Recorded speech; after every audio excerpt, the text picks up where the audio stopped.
Hi, I'm Eric. This is the Long Box Review comic book podcast, and welcome to this spotlight on the 1981 novel by Elliot S. Maggin, Superman Miracle Monday. Welcome back for part two of our conversation. And of course, joining me, as she did last time, is MJ from the Nerd Goggles podcast. Hi, MJ. Hi, Eric, and everybody listening. So I had a wonderful time. So we are actually recording this on separate days, so people don't think that we stayed up until like 4 o'clock in the morning recording all of this. But I want to say I had a really great time. I was listening to a little bit of it the other day, MJ, and just I honestly did not think that this book would elicit such reaction from myself. Because I kind of think of it as just kind of like this sounds bad, but kind of like throwaway literature. You read it and you just kind of toss it aside. You're done with it. It's not there's not a whole lot of thinking to be done about the book, but I was surprised. There actually is some interesting things, little tidbits in here. And I'm really curious because when we were talking about the first half of the book, we seem to really like Lex Luthor in his appearances in that first part. So I'm really curious if we continue to like Lex Luthor during the rest of this novel. So I'll have to pay attention to that. Did you have any thoughts, any questions you want to throw out before we get started into chapter 13? No, but I was thinking about real quick when I was talking about earlier where I kind of didn't like that Lex, was a con, and then you brought up how Gene Hackman was, in jail in the first movie, and I totally forgot about that. So I'm like, oh man, that is a concept that I've already been familiar with many times watching that movie, and it just didn't dawn on me. So I thought that was kind of funny, but it took me like 2 days to think about our conversation and then remember, oh, wait a minute, yeah, that did just happen. Did you have a desire to go back and watch at least the first movie? Because no. I did. I didn't.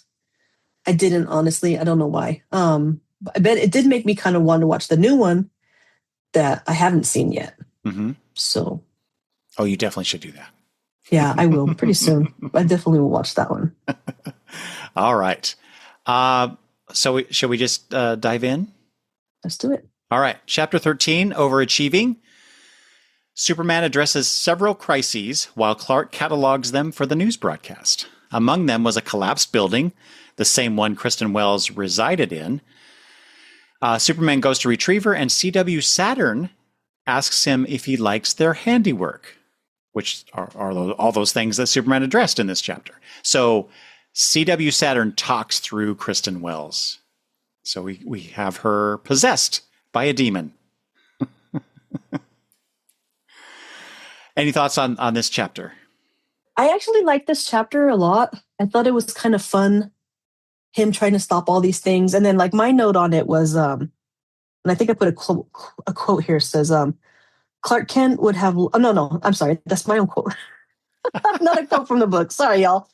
What I wrote was, Clark Kent would have liked to get that on camera if Clark Kent was here, but he wasn't. Yeah, okay, that is a quote from the book. And then my note was that it reminded me of Spider-Man. Oh, because you know how Spider-Man would always put the camera up and they take a picture of whatever he was doing. So I thought that was kind of funny because we don't really picture Superman doing something like that. So I thought that was kind of funny to put in there. And then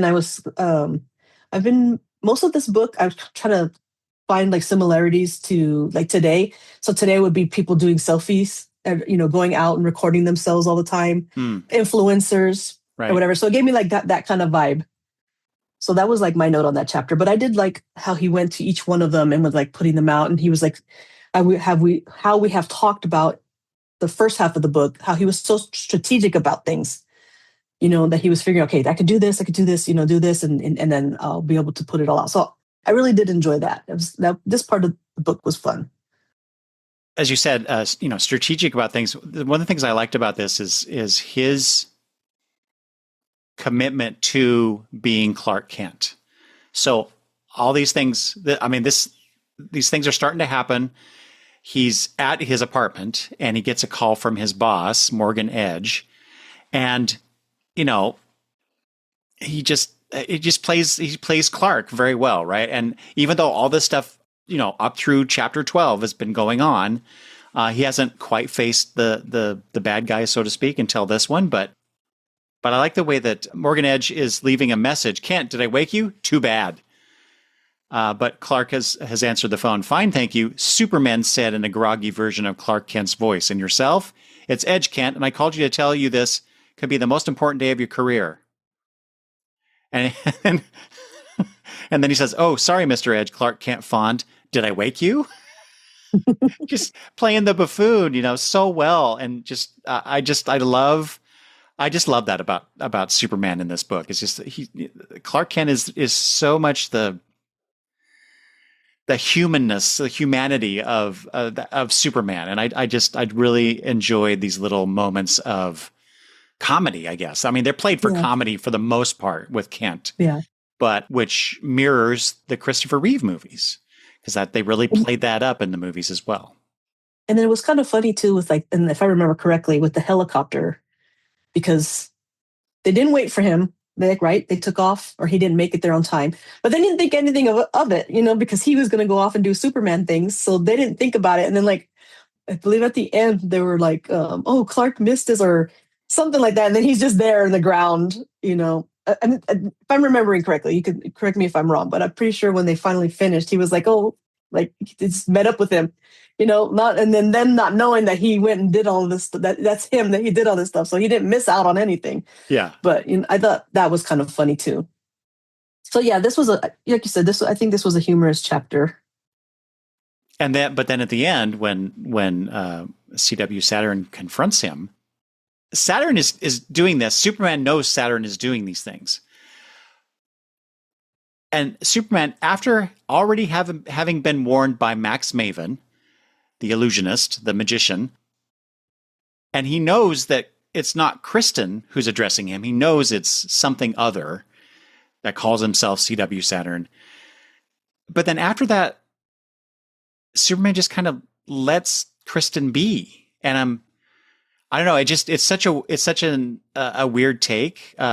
Because in most monthly Superman comics, the villain shows up. There's a confrontation, and Superman deals with the villain. Only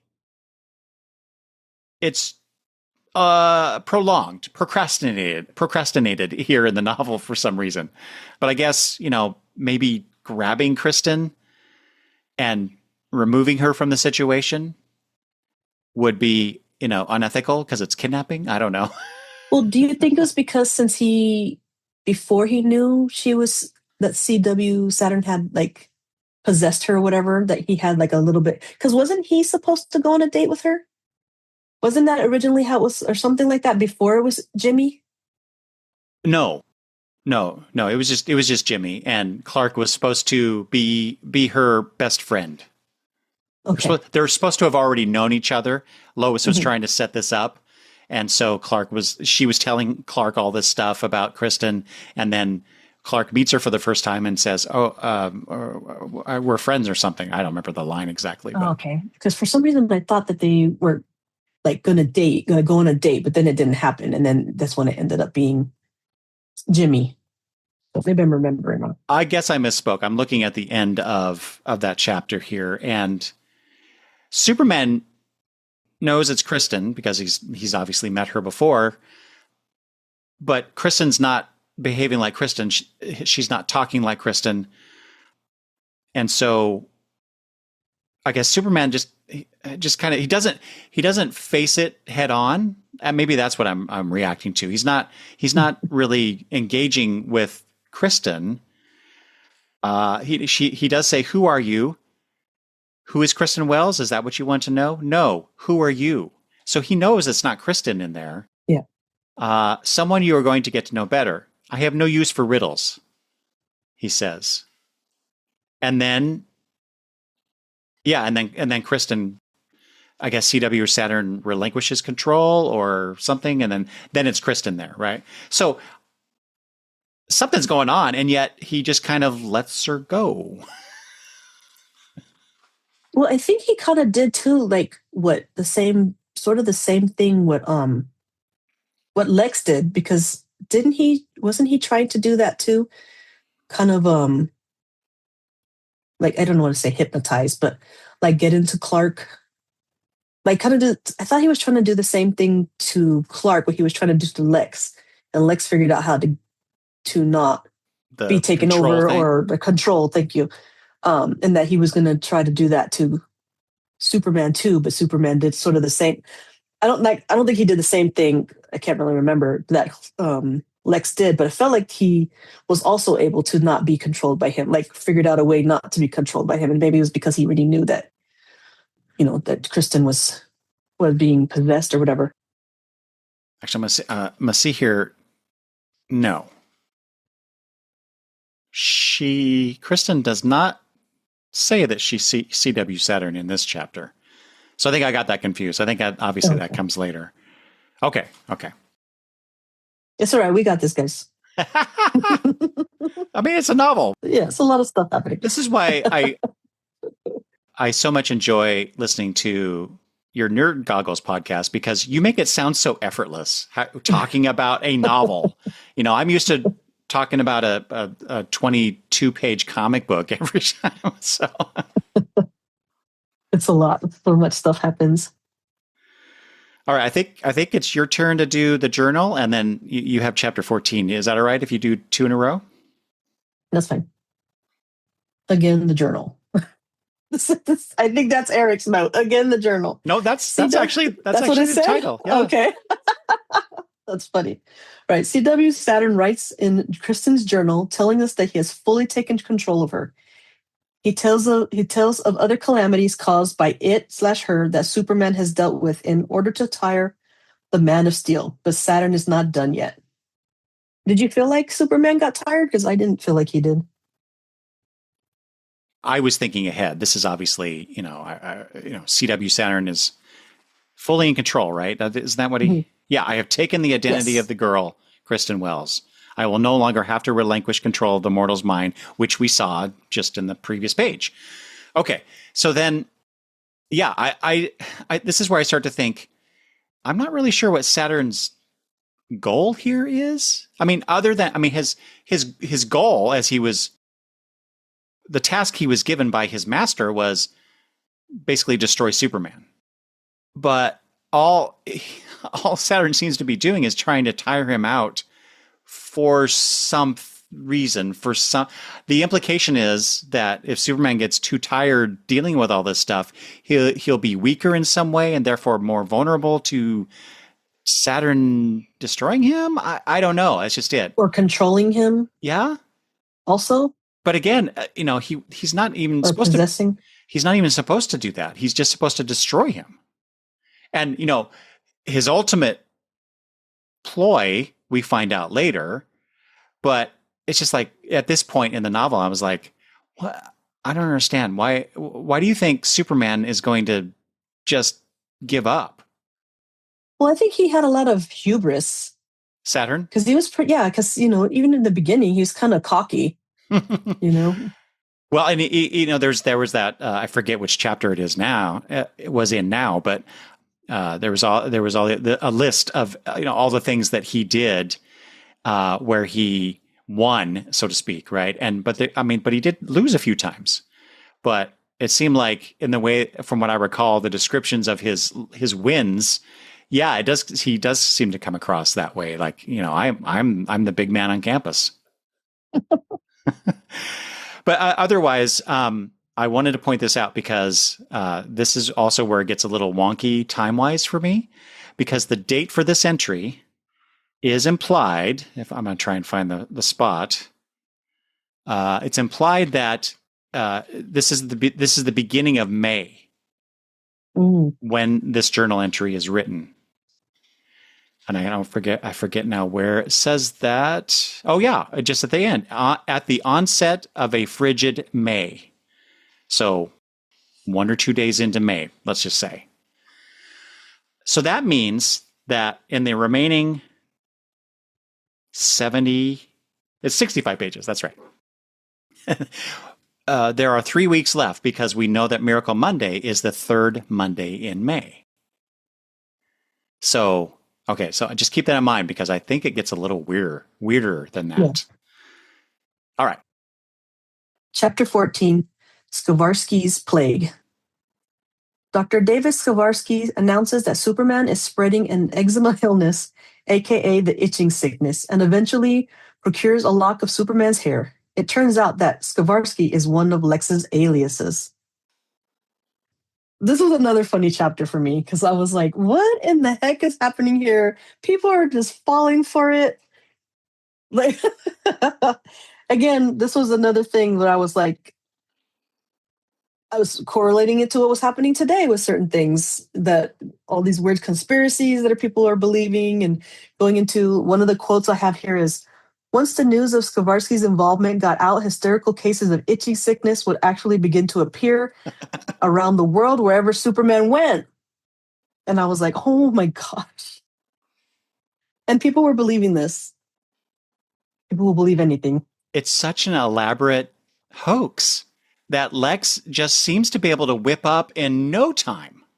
Yep. It's very funny, and I loved how in this case, in other cases not so much when Maggin does this, but in this case, I guess again with Lex, I'm okay with it. He spends several pages building up this non-person, this non-entity that Lex inhabits when he wants to. And apparently, I don't know if if he's hired people to help corroborate this, or he's made his appearances as the Doctor, and people just he's somehow it's built up this presence for this alias of his, but it works. I'm just amazed that Lex Luthor can pull stuff like this off. I mean, it's it's just, it's easy for the writer to say, oh yeah, Lex does this, but I don't know, just the way that Maggin writes it just makes me believe it, that Lex can do these things. And just imagine if he could do things for the good of humanity instead of what he does. And the fact that he chose like eczema. Yeah. And then people are becoming hysterical over eczema. I'm like, of all things. But what a great way to get that lock of hair. That's true. Oh, I didn't think about that. Yeah, that's true. Super dandruff is causing people to itch. So we're only missing a commercial for oh gosh, name your shampoo of choice, but Head and Shoulders. Head and Shoulders. Yeah, that's the one I was trying to think of actually. So there's that. Like I said, I'm just really impressed that he can maintain all of these different pseudonyms, these aliases.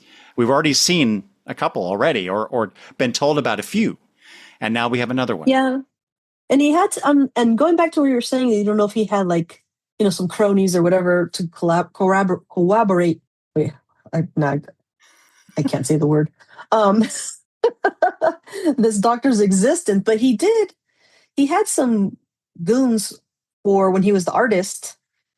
Remember, right. Earlier in the book. So I'm going to assume that he had some guys too, spreading his words around, acting like, that he was a doctor and going along with his stuff, and maybe even pretending to diagnose other people that really didn't have any, pretend patients and whatnot.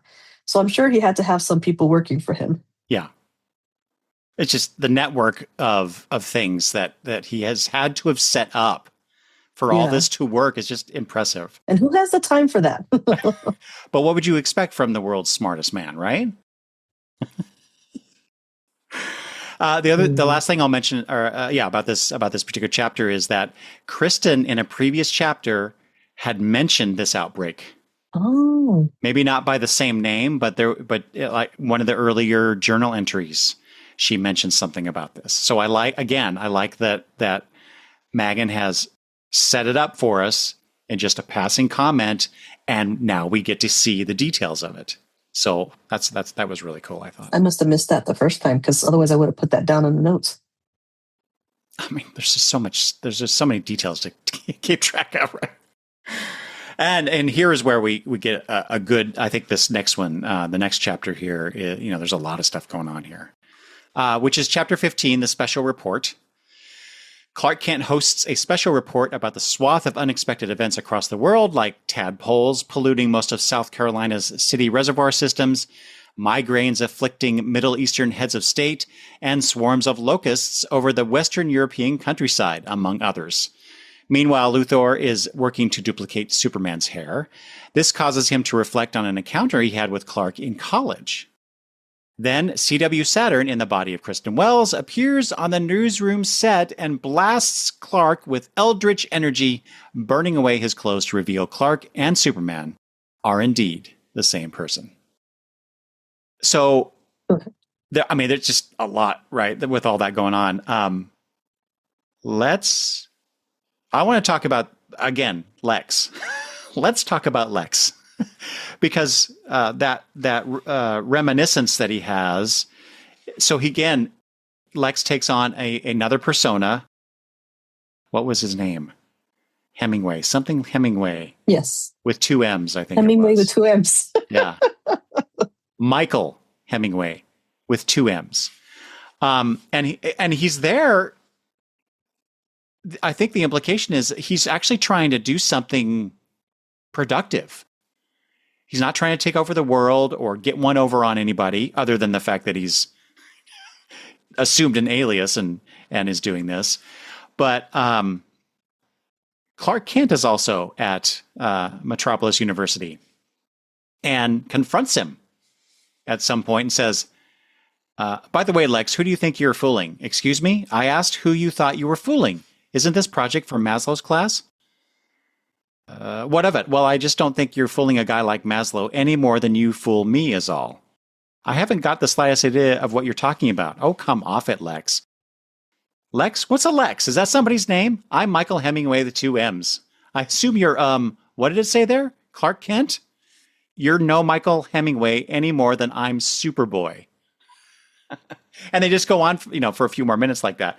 But it's just, Clark is trying to confront him and I don't know what, communicate with Lex in some way, or maybe he's assuming that Lex is up to no good. So he's trying to, like he did before with the cow incident, trying to prevent Lex from doing something stupid.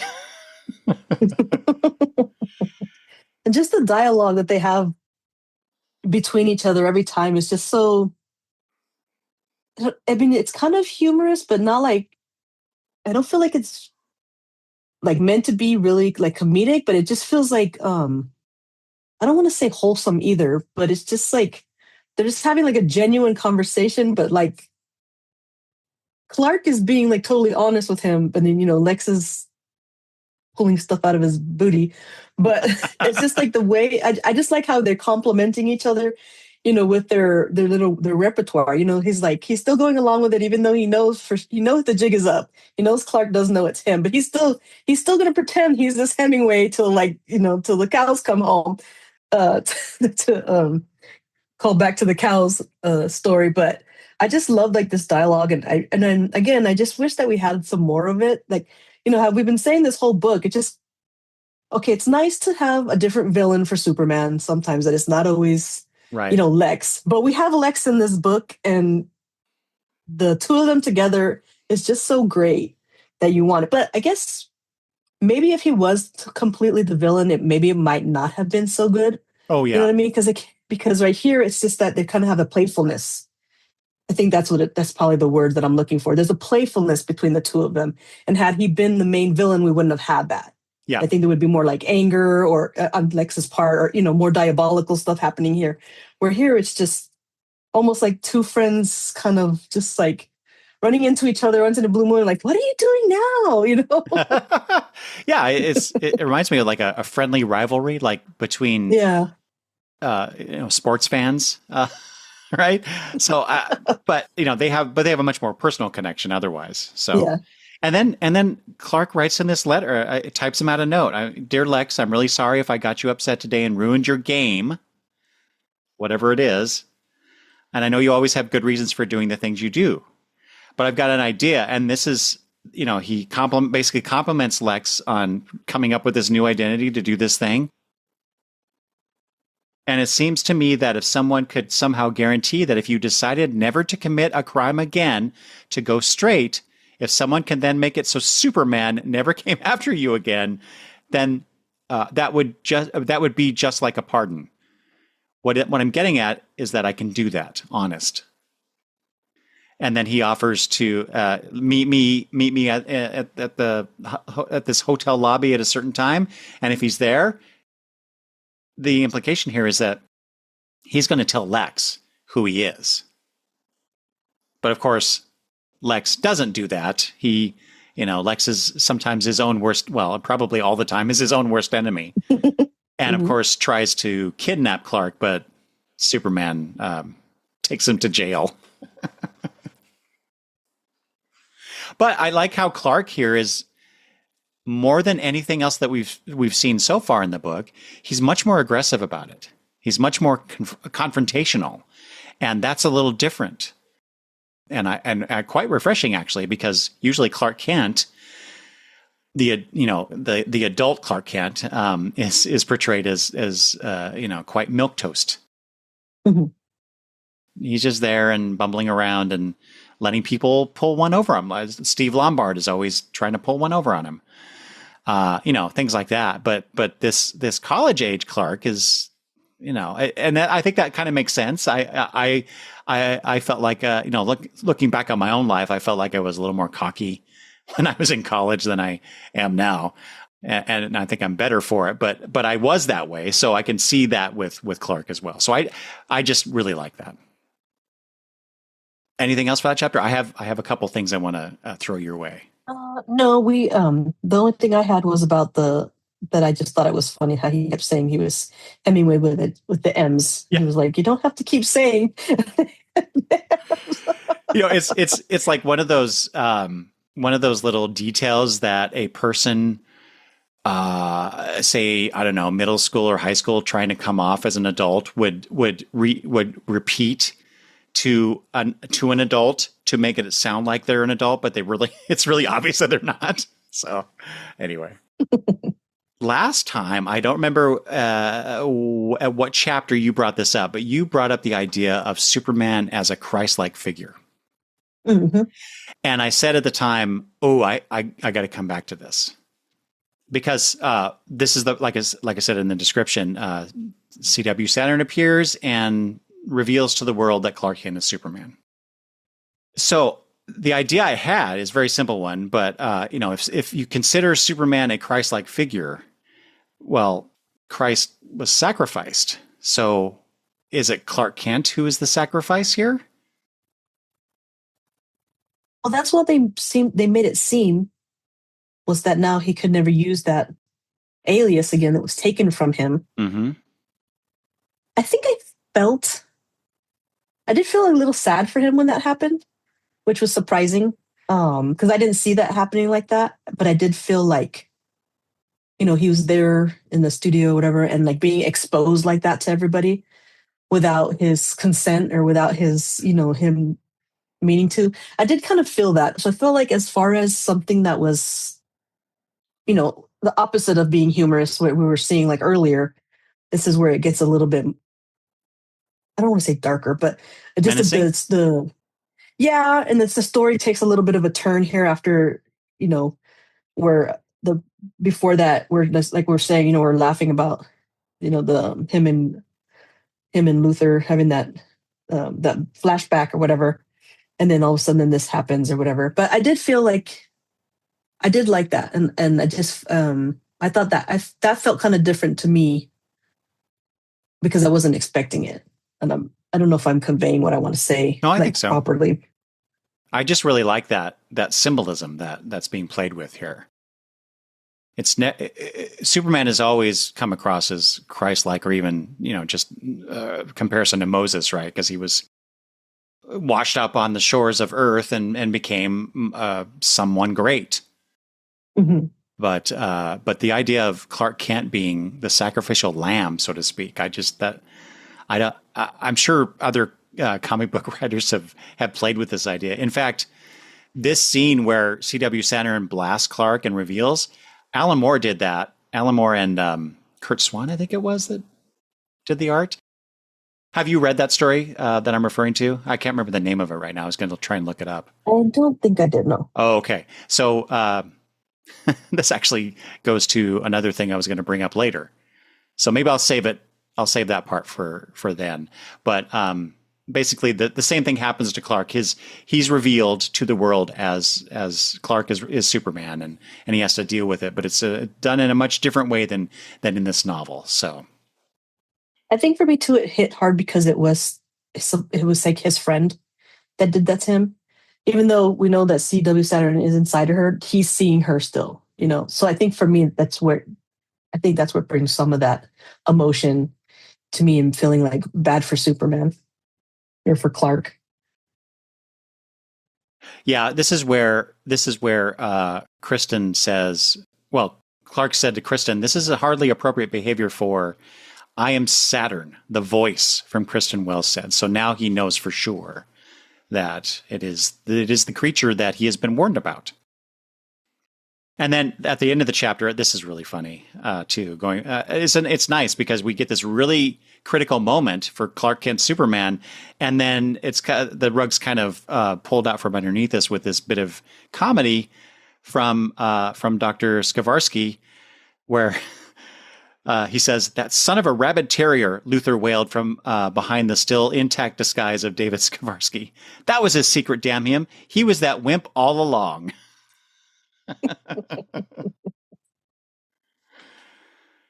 So my question I had for you, I think maybe we've already discussed this a little bit. Why do you think Superman needs a secret identity? Oh yeah, we did talk about that. Yeah, and we could skip over this. No, it's okay. I think a lot of the speculation or the talk around it has always been, I feel like, because he wanted to be like of the people. And that's like another like kind of similarity between Superman and Christ, where he was raised to be like of the people. He wasn't raised to be thinking he was above everybody else and doing better than everybody else. And he didn't live like a rich man or anything like that. He lived humbly, and his friends with, I know it's like outdated words now or whatever, but sex workers, prostitutes and and unsavory folks, and I think that's the same thing kind of with Clark. I mean, he didn't really, he wasn't living on the streets or whatever and doing that kind of stuff, but he had like humble beginnings where he was immersed, with everybody, with humankind or whatever, and just raised to be like a kind person and all that, and not think, and supposedly, not to think that he's better than everybody because he has powers. So Clark Kent is, that personification. And then he just kind of, I guess, like you were saying, if he was cocky as a college kid, then he becomes an adult. If he stays that way, it's going to make him noticeable, right? Because if he's like kind of like, I'm thinking of this. I'm starting to think of one of the characters of the U.S. Ghosts, where he's kind of like the douchey Wall Street guy. That if he still stayed with that personality, he's not going to hide in the background. And this way, the way he has Clark kind of being bumbling now as like an adult or whatever, he can hide himself more in the background and not be as noticed, because otherwise people would notice him running around being, changing to Superman or, more often than not, as if he was always so loud and in everybody's face and doing all that kind of stuff. But by that same token, he's still kind of in the spotlight because he's a TV anchor, so somehow he's still able to, to hide that persona. I've always felt that was the weirdest change to Superman, was to make him a news anchor on national television. When he's supposed, he became a reporter so that he could find out what's happening and respond to it as Superman. Which is, pretty easy, because all he has to do is walk down the hallway and get into the supply closet and fly out the window. But if you're delivering the news and you have breaking news, And I'm sure that they had, Yeah. I'm sure I've even read stories where he was on air and had to somehow get himself out of that situation so he could go change to Superman. But just like, what a weird idea to do that to him. I know he should have just been like a producer. But one thing I was going to say, going back to Lex watching this on TV, that was one of the other things that I kind of liked because earlier we have Clark watching videos of Lex. Oh, good point. Right. And now this time it's like the opposite. Now Lex is watching this video or live or whatever of Clark. So I kind of like that. What's the word? Like juxtaposition or whatever, where they kind of like switched it. So I kind of like that when this happened right here. Cause I was like, oh, now oh my gosh, I can't even speak anymore. They flipped the switch on the two characters. That had not occurred to me. So that's a really good point. This is, I looked it up. It's Superman, Whatever Happened to the Man of Tomorrow, and which is a great, great story closing out that era of Superman. So, but there are some similarities there. And I wonder, did Alan Moore, was he aware of this book? Was the scene in particular, right? So I don't know. That title sounds familiar. I don't know if I read it though. Because even with, this is kind of a tangent, but even with the Crisis stuff, I read the newer Crisis before I read the original Crisis. Because that's a lot of like DC stuff. This is stuff that my late uncle would give me. So he gave me the newer Crisis to read all those things before I read the original Crisis. Oh, interesting. So part of the reason I ask you that question about his identity, because it plays directly into the next chapter. Chapter 16, Song of the Earth. Superman retreats to his fortress of solitude after Clark Kent was destroyed on television. He listens to the world and hears a symphony. It's through this song that Superman realizes that he has not been an outsider, that he belongs to the symphony. He then goes to confront Saturn. Well, so the thing I really enjoy about this is the way that Maggin kind of describes the moment for Superman. He kind of is flying around Metropolis, kind of lost, and then he finally decides to go to his Fortress of Solitude and beelines it to the North Pole or wherever it is in the north. And then he makes himself a seat on the top of a mountain that he built. He even makes a chair that he dug out of the ice, and then leans back, closes his eyes, and listens. And this is where he listened for everything, it says. He turned on his full super hearing, not simply the directed sense that he had trained himself to use in homing in on distant conversations or on the noise of a distant underground rumble before the earth moved somewhere. He turned on the whole thing, and in a moment, he realized that he had never done this before. And then we get several paragraphs of things that he is hearing. And that's where, and after a while, he comes to the conclusion, let's see here, that he himself is, or what he realizes that this is the song of the earth, as the chapter says. But more importantly, he is part of it. Him just existing there and living among the humans and doing what he does as Superman, doing what he does as Clark Kent. He is part of the song.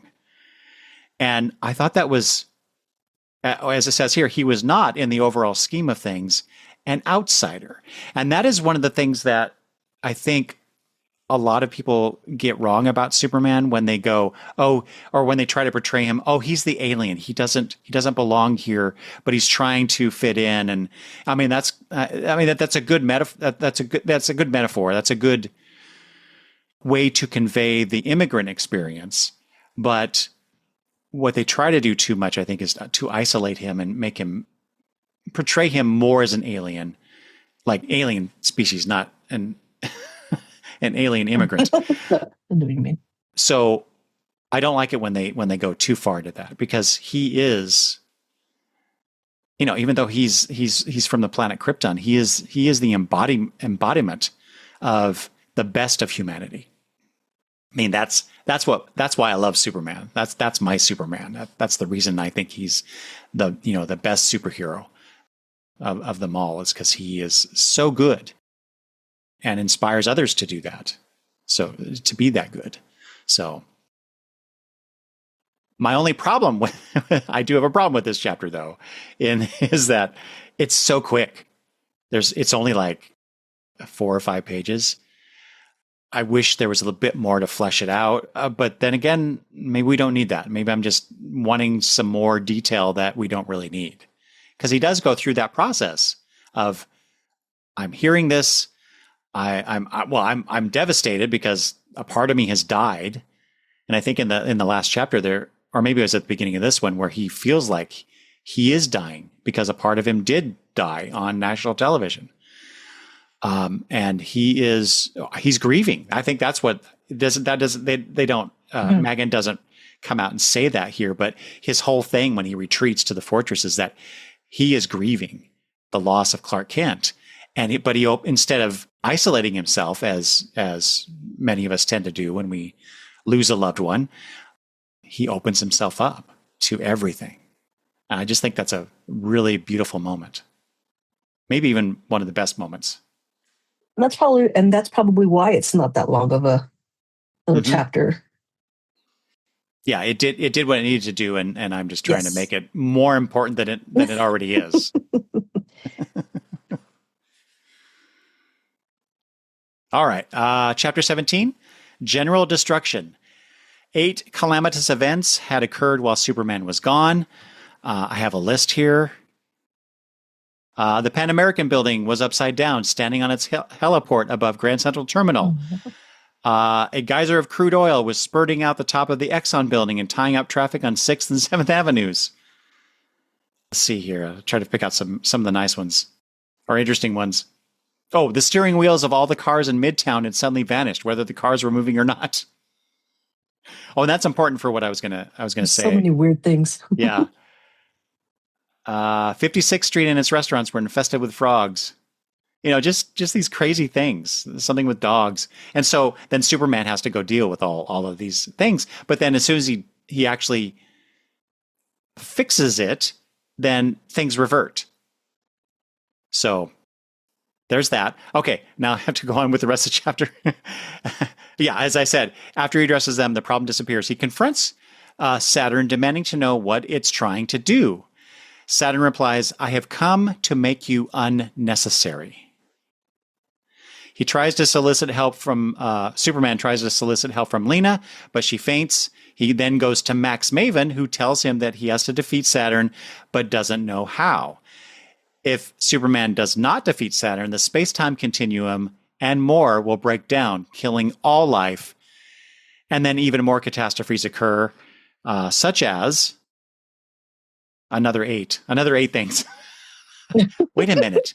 Is there a significance to these 8 things? Let's see. The president of Kenya, suffering a migraine headache for the first time in his life, was testy enough to order that his nation's Air Force attack Entebbe. A school of sharks leap out of the water onto the deck of a tourist boat off the coast of Virginia. It snows in Death Valley. The water supply in the city of Silver Spring turned to formaldehyde.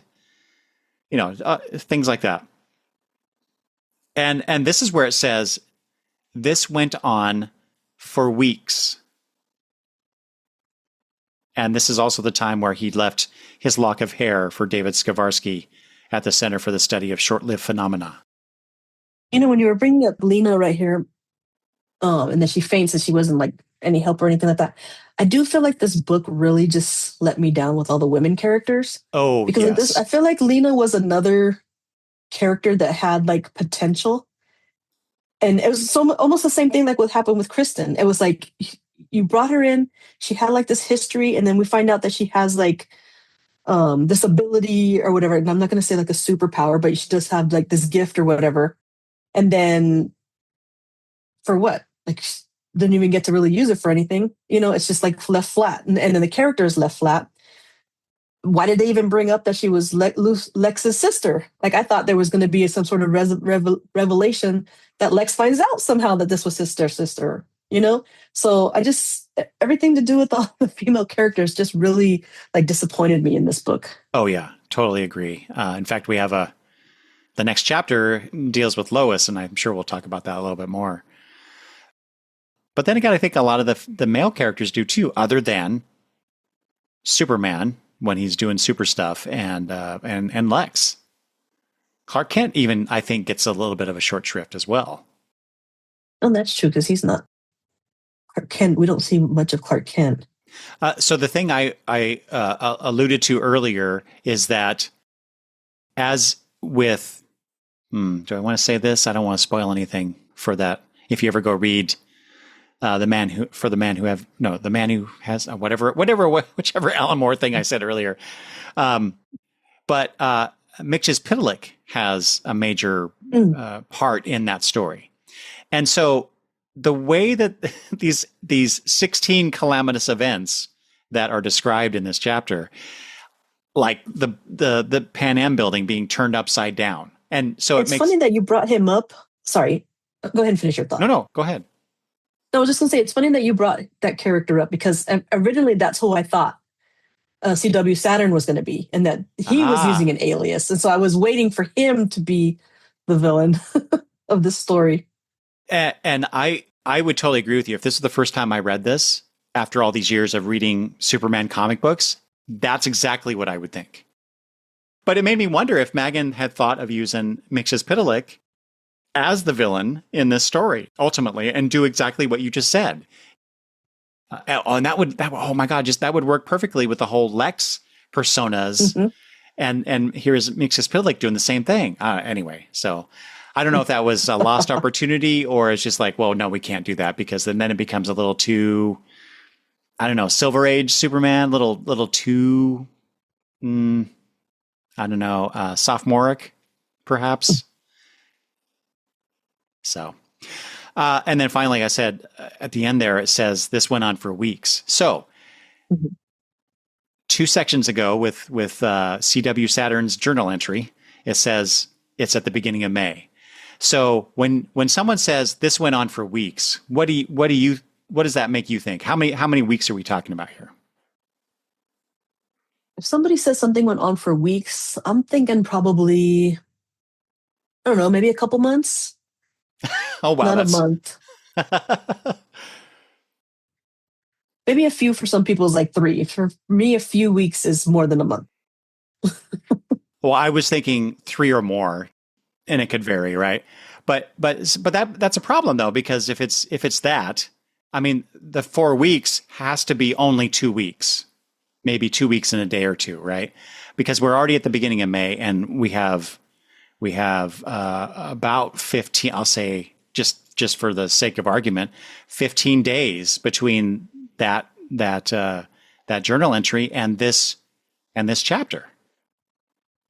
So I don't know. The timeline seems a little tight, maybe a little off. And so I was wondering, could have been an editing thing that an editor wanted it put in a different spot, or maybe it was supposed to be someplace else, that journal entry, but then they decided they didn't really want it, around this time, so they wanted it sooner.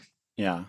But it does, in your version of the book, and in case people haven't yet listened to the first part of this, you should really go back and listen to the first part. But MJ and I have different versions of the book, and her version supposedly has changes to it. Like, how many pages? Was it 55 pages? 50 more pages than my original novel that I have. And so I was curious if things like this timeline mess that I see in the book, did Maggin change anything having to do with that? So do you have it handy? Well, I'm on the end of that chapter where it says that. So far, I haven't noticed any differences between like what you're talking about, what I'm talking about. Okay. Well, then apparently that was not a big deal to him. or I'm just making too much of a big deal about this 4 weeks, when technically speaking, 4 weeks could be just 2 weeks, which would keep us within the timeline. Yeah, but then it does say that this is about the time where he gave the hair to him. Mm-hmm. So that is, we already just found that out a couple of chapters ago. So that does kind of mess up, it skews up the timeline a little bit, because it's like, oh, this was already happening when he then went and gave the hair. And we're just learning about it, all these other events happening now. Yeah, and the whole hair thing. So Superman's dealing with all this crap, and yet he has time to go slice off some of his hair. You know, I mean, given that he's invulnerable, that takes a little bit of doing on his part. And he's just so conscientious. I just I just love that little bit about him that he's like, all this crap I got to deal with, but I said I would help out. Here's my hair. Chapter 18, Getting Affairs in Order. Lois realizes that Clark had no one to look after his stuff and goes to his apartment to collect what is left of his belongings. Gone are his collections of taped commercials and extraterrestrial music recordings. When Superman stops by, Lois is angry at him. She even accuses him of using her as kind of a ruse to help sell Clark. For all I know, you laughed at me at that whole time. Yeah. So what you said before about female characters, how do you feel about Lois in this one? This is where I start to become like upset about Lois's portrayal. I know I talked about this in the previous episode where I just didn't feel like, sure, she would be angry. I think anybody would maybe be angry to be sort of lied to, but I don't think he misled her. I don't feel like they were together. I don't even feel like they were in that kind of a relationship for her to kind of feel that way anyways. Like they just kind of were starting to hang out. People are going to have secrets. No one's going to divulge their whole, life story on just a couple of dates, or most people are not going to. So they just kind of it didn't feel authentic to me. And then just the fact that she has, just how hurt and upset she was. I just don't feel like that she would, the way that they wrote it, or the way he wrote it, wasn't a bunch of people who wrote it. I just don't feel like they gave the character any, I don't know, they didn't give her like the spunkiness that we know of her. It felt like it just made her, I don't know. I don't know how to say it because I don't want to, I think I'm trying to be too maybe politically correct and not say something like, like, I don't know. It was just like she's like, not like Stepford wife type of thing, but just like a 50s housewife or something. Like she's just like, we know her as like this independent woman. That's why she won Pulitzers. She goes out there. She's a go-getter. She goes and does that. She doesn't put up with people's baloney. And here it was just like a complete opposite. And she's feeling like she was being used and whatever. But I was like, you guys weren't even like in that kind of relationship. And even if they were friends or work colleagues, like who tells like their work colleagues everything too? So I just felt like it was a little over the top and it wasn't like the Lois that I know or that I'm familiar with in any kind of Superman media. That's really interesting because I thought she was completely justified in the way that she reacted. Because I mean, it's a weird thing. It's weird for a couple reasons.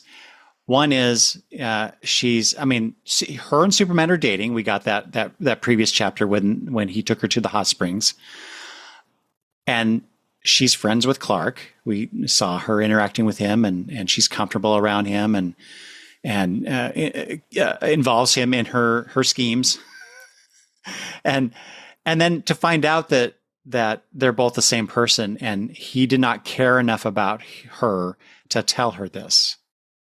And I'm totally with you on the, they are dating,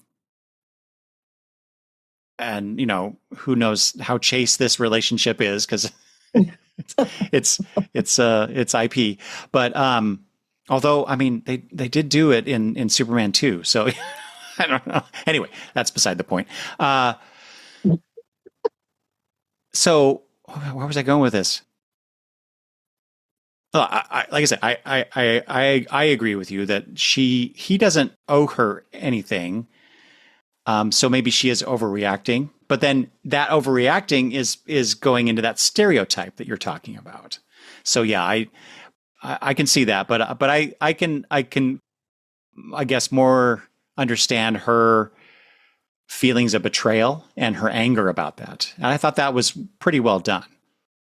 The anger part, yeah. I just think what happens following later on, where she kind of has like the whole meltdown or whatever later on in the next chapter, is Okay. where it really loses me. That's why I'm saying that this is like the start of where I feel like her character starts to kind of be diminished. Yes. Okay. Yeah. I think that makes complete sense. And it's because I keep jumping ahead because I really that part of the book really made me mad. What I don't like about this chapter, in fact, in my notes I wrote, I did not like this chapter. And here's why. They're having this conversation. She's letting him have it. He's being understanding, trying to console her, but she's like not going for it. And so then it goes into this. Who says? Oh, okay, Lois says this. This is the last bit of dialogue that they have. That's just the point. I don't know anything of the sort. I can't trust you anymore. For years, you slouched and talked in a high voice and hid behind your glasses, and for all I know, you laughed at me that whole time. End quote. Then it starts into omniscient third-person narration. This was a highly inauspicious moment for the two of them, Superman and Lois Lane. What Superman wanted to tell Lois next was that he was unsure about his ability to have her without having Clark as well. What Lois would have, and I'm skipping a lot of text here, but what Lois would have then said was that a woman arrogant enough to love a Superman is uninterested in having a man who is on equal footing with her. She would have said in her characteristic colorful overstatement that she used to go out with men who would have made Gloria Steinem and Lillian Hellman, whom that's a reference I don't know, blush, and that without exception she was so unmoved by them that she was in the habit of crying herself to sleep. So it's all this. They would have said this, she would have said that, and it's just like, what? Why not just give us the scene? Or if you don't give us the scene, end the frickin' chapter. I do not like it when writers start to tell you things and not show you things. And that's key. Yeah. Maggin does that a little too much throughout the book for my taste, but this is where it just went egregiously so. And that's why I wrote, I did not like this chapter.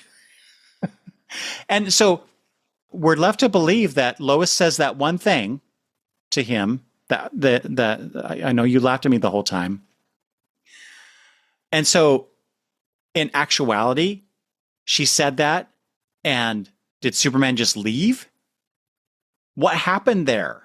You know, it's just like we're dangling, not knowing what happens between these two next.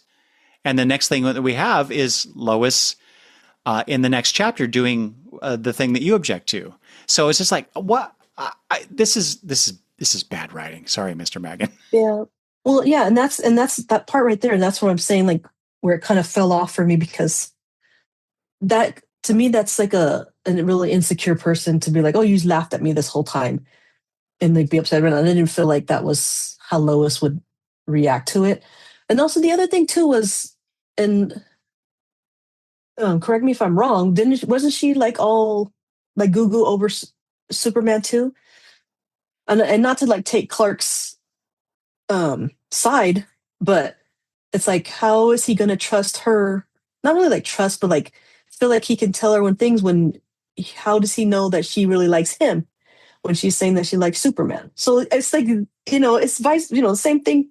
Whatever she's thinking over here, it's the same thing with him, because it's like, well, she is obsessed with Superman, but how do I know that she really likes me? And then if I tell her that I'm Superman, like, does she still like me? If I continue to be like Clark, or do I have to be like Superman for her? Mm-hmm. So.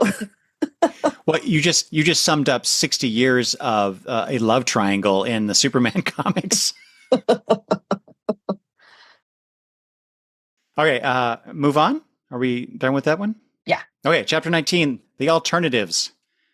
Perry White, Jimmy Olsen, Lois, and Clark's replacement on the news, Dan Reed, hold a special broadcast in which Perry points out that Superman may not be able to stop Kristen/Saturn without killing her.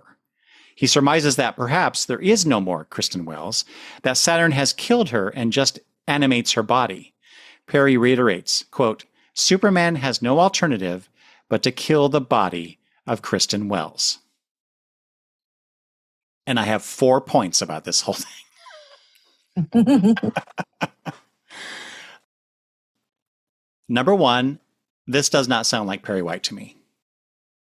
They could have, Maggin could have slapped any name on there. In fact, it should have been Morgan Edge.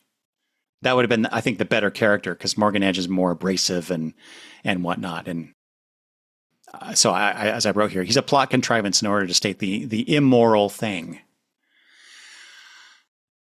But it is important for the plot that Superman sees this, which he does. It's revealed that he's watching it from a distance.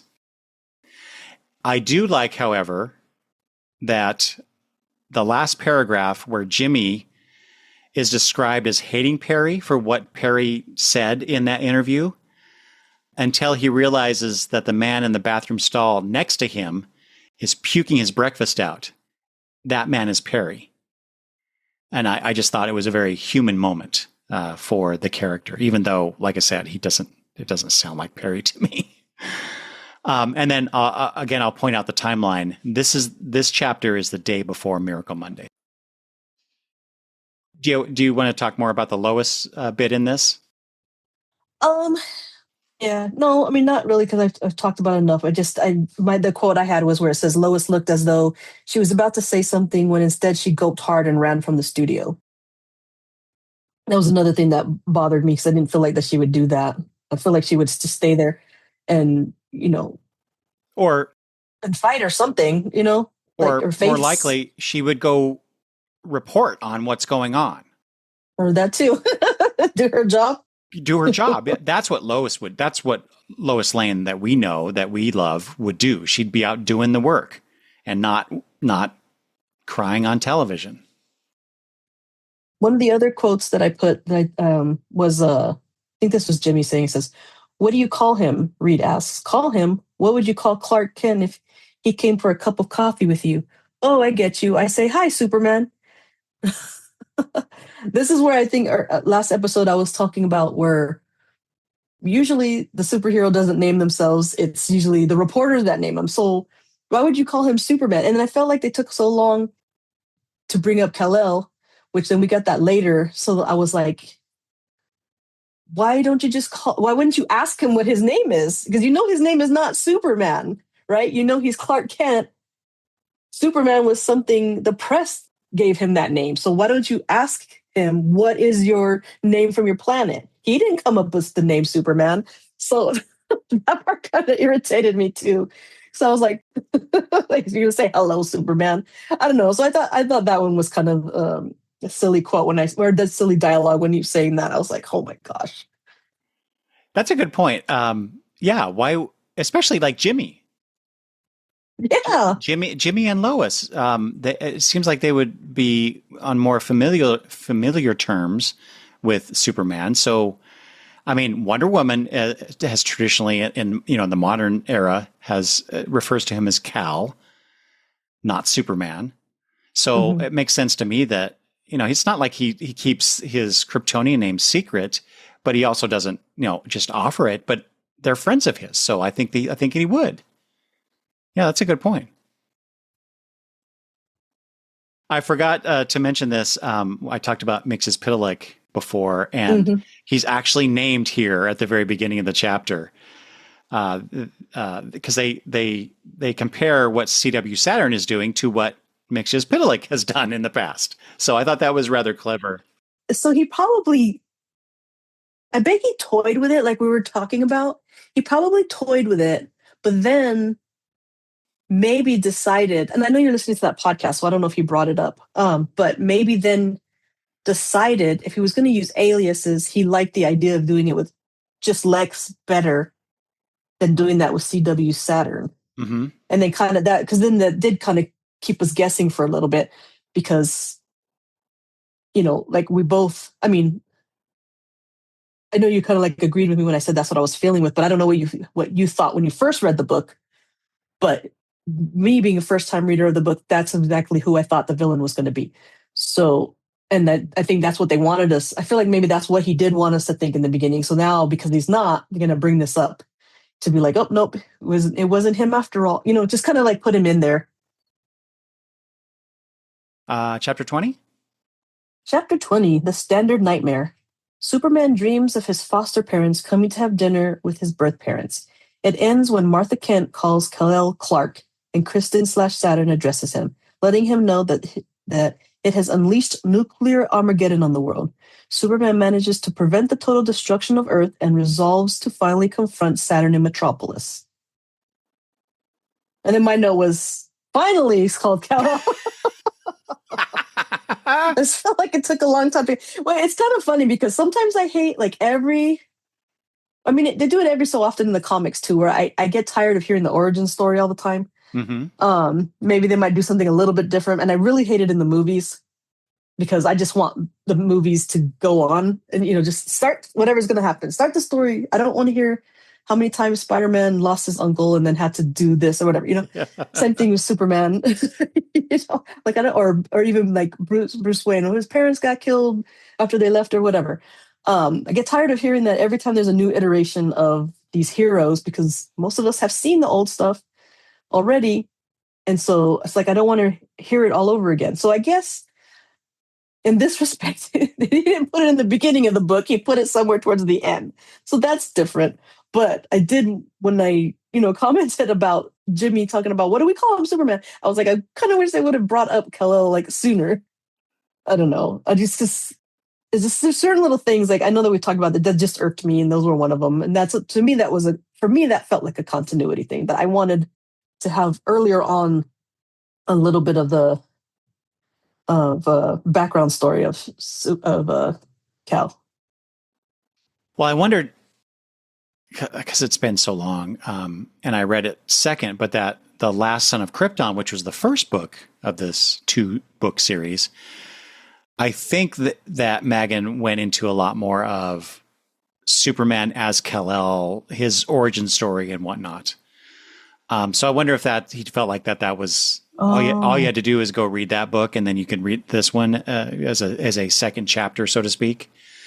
But don't quote me on that. But yeah, it is interesting that he totally. Well, no, I think it's a good thing. I was going to say that he totally sidesteps Superman's alienness, but that's the point. Is that he isn't, as we saw in Song of the Earth, he is, yes, he's from another place and he's part of humanity.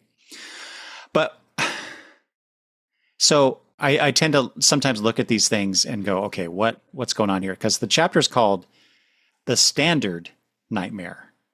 And then we see this dream that Superman has of his 2 sets of parents meeting.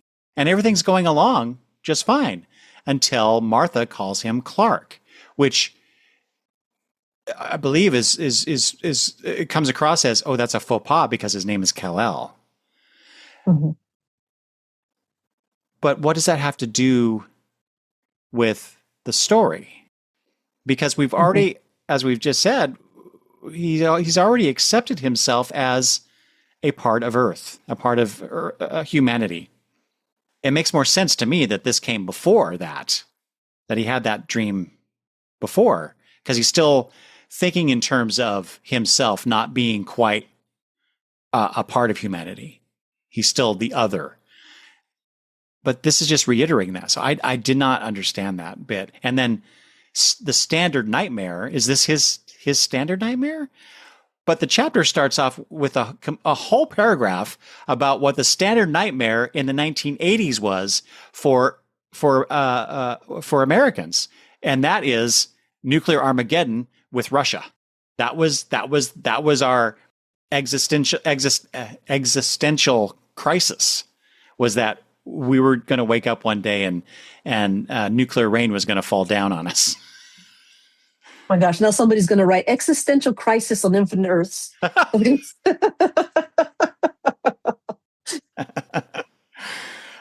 So yeah, I'm not quite sure what Maggin's going for here. I mean, other than the action part of this, it totally makes sense because Superman saves the world from nuclear destruction. So, okay, good. But I'm just confused now. I don't know. How did you feel about it?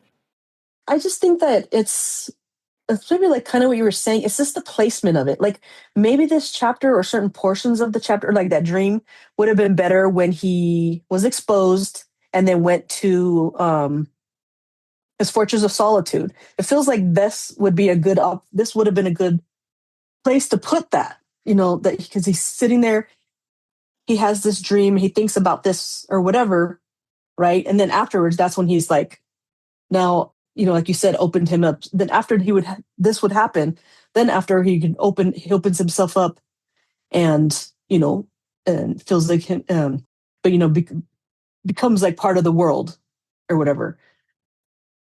I think that would have been better over there, that part of the story. That's where I would have liked it. But I think it goes along with what we've been saying too, is just like there's a lot of like sort of weird like continuity things or like just placement of things that were in there. And so I try to give the authors the benefit of the doubt sometimes. And I hate to put the blame on the editors, but sometimes I do really believe that it's the editors that are, that make people move things around sometimes or take things out and put them in there. And so I always wonder, like, was this the author who did this, or did the editor tell them that maybe to put it over here better? Those are just questions that I have. The other thing I have a problem with about this scenario with all the nuclear missiles flying is that it is stated here that Saturn did not wish to destroy the world, but he'd be fine with it. But again, I go back to what his mandate that he was given: destroy Superman. Well, I guess if you destroy the world, that also destroys Superman in a sense. But I think he just had his own agenda beyond that which he was given. Yeah, that he was like, okay, this is what he told me to do. But I feel like he was just using that as an excuse to come to Earth. You know what I mean? Like he was given a job, and he probably wanted to come to Earth already, and he was given this opportunity, and he's like, well, now I'm just gonna throw in a little bit of what I want to do. You know? It's also said here that Superman is emotionally spent and needed to gather his moral strength. But again, we were told that. It's that omniscient narrator telling us these things instead of having, Superman talking about it himself or thinking about it or talking to Lois about it or, something to give us a little bit more of the emotional state of the character. Or wouldn't it even have been interesting if he had like even reached out to Lex again and had some sort of conversation with him? That could have been interesting. Oh, because that's, like we've mentioned, that's one of the only characters that has had a lot of dialogue with him in a lot of scenes with him. And that would tie those things together. Oh yeah, I like that idea. You should have been the editor. Let's rewrite this thing. No offense, Mr. What's his name? Maggin? Maggin? Sorry, I was going to call him Madigan. Maggin? No offense. Okay, chapter 21, the decision. We are given more acts of potential destruction carried out by Saturn, a meditation on whether Superman should kill Kristen. Apparently, many people across the world believe that he should, which to me just totally makes... I mean, I could totally see people reacting that way. And a confrontation where Saturn basically taunts Superman to kill Kristen. Superman stubbornly refuses, and Kristen's body falls to the ground, and a black pillar of energy swirls upward from her. As the book says, a monstrous voice demands, "Stop, damn you. Now you'll answer to me." Which I thought was a great page turn ending for that chapter. It just makes you want to totally turn that page and see what happens next. All right, so I'm apparently I'm going to sound like a broken record because I have a problem with it. It's okay. This chapter, because Saturn's, I think this is the chapter where we are given Saturn's game plan. He wants Superman to kill Kristen, an innocent, in order to save the world, in order to stop CW Saturn from his machinations. And Superman won't do it because he's Superman, despite him being emotionally spent and tired, or supposedly. But was that his whole plan, was to just goad Superman into killing Kristen?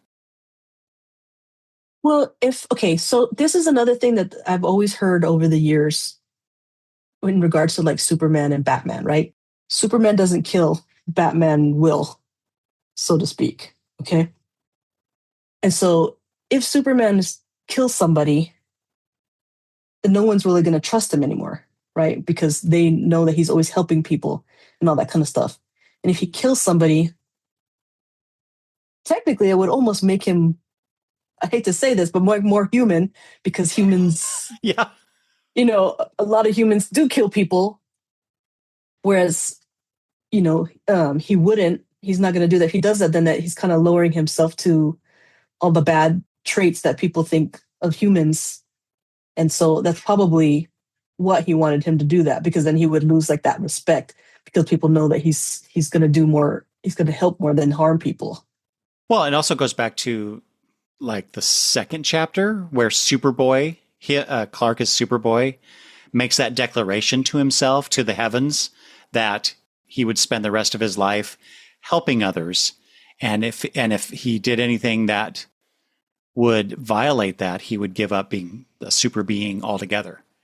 And so I think we get the other end of that here, which is, that's good. I like that aspect of the novel, but I don't know. I think maybe it's just that this whole idea of Superman needs to kill Kristen is so telegraphed that by the time we get to the point where C.W. Saturn basically goads him, you got to kill me, you got to stop me, you got to kill me, the emotional impact of it is just gone. And the way that how quickly this turns into Saturn is this like almost all powerful being that Superman cannot, all he can do, he can't directly do anything with CW Saturn. All he can do is deal with whatever Saturn is doing to the world. And so we got kind of this détente, but then it's just suddenly over. And that always really bugged me the first time I read it. And going into reading this the second time now after all these decades, I kept thinking about this scene in particular and going, am I going to see something different that will make me change my mind about it? And I did, but I still don't like the execution in this chapter, the way that Maggin wrote it. Mm-hmm. I was trying to think if anything sounded different, but my chapter ends the same way. If maybe there was an addition, that maybe he did kind of had that same thought that you did and maybe added more to it, but it looks like it ends the same way that yours did. I mean, it all comes down to really, because we find this out later, that basically Saturn was burning Kristen's body up through his possession. Mm-hmm. And so, had it been done a little bit differently, we would maybe see that, or Saturn would, I don't know. It's just, to me, it's too vague. Whatever's going on in this chapter is too vague. But we do get that great ending, that dialogue from Superman. Even though it says a monstrous voice, that turns out to be Superman, the monstrous, harsh, inhuman voice, which I thought, wow, is Superman. So that's actually good, because even though Saturn appears to be defeated, is Superman, has he given up his soul, so to speak, because of the way that this is worded? But again, I think ultimately it's a little heavy-handed. Which we'll find out in 2 chapters, because we get an interlude next. Chapter 22, The Lock. On the Saturday before Miracle Monday, Luthor goes to deliver the lock of Superman's hair to Saturn and asks why the demon wanted it. Saturn counters, offering to tell him if Luthor will provide the location where Luthor passed through hell. Luthor does so, and Superman, who was masquerading as Saturn, takes Luthor and delivers him to prison. Actually, I'm sorry, I mistyped that. It's the chapter is actually The Raped Lock. Is that the same in your book? No, it says The Lock. Really? Mm-hmm. Oh, that's weird. Your what does your chapter say? The Raped Lock. RAPED. Oh. Yeah, no, just The Lock. But okay, we finally discovered a difference between the 2 books. So this, like I said, this is an interlude. This describes the events between Superman and Lex Luthor the Saturday before Miracle Monday. So 2 days before. And so, did you have any thoughts on that whole situation with the lock of hair and the fact that it was Superman that was pretending, taking on the persona? Again, we get that again of CW Saturn to obtain some information from Luthor. Yeah, they got me on that one. At first, I think when I was reading it, the feeling that I have is that I got a little bit confused at first, but then with the revelation, I was like, oh, okay. I still didn't really understand like why he needed the hair. Yes.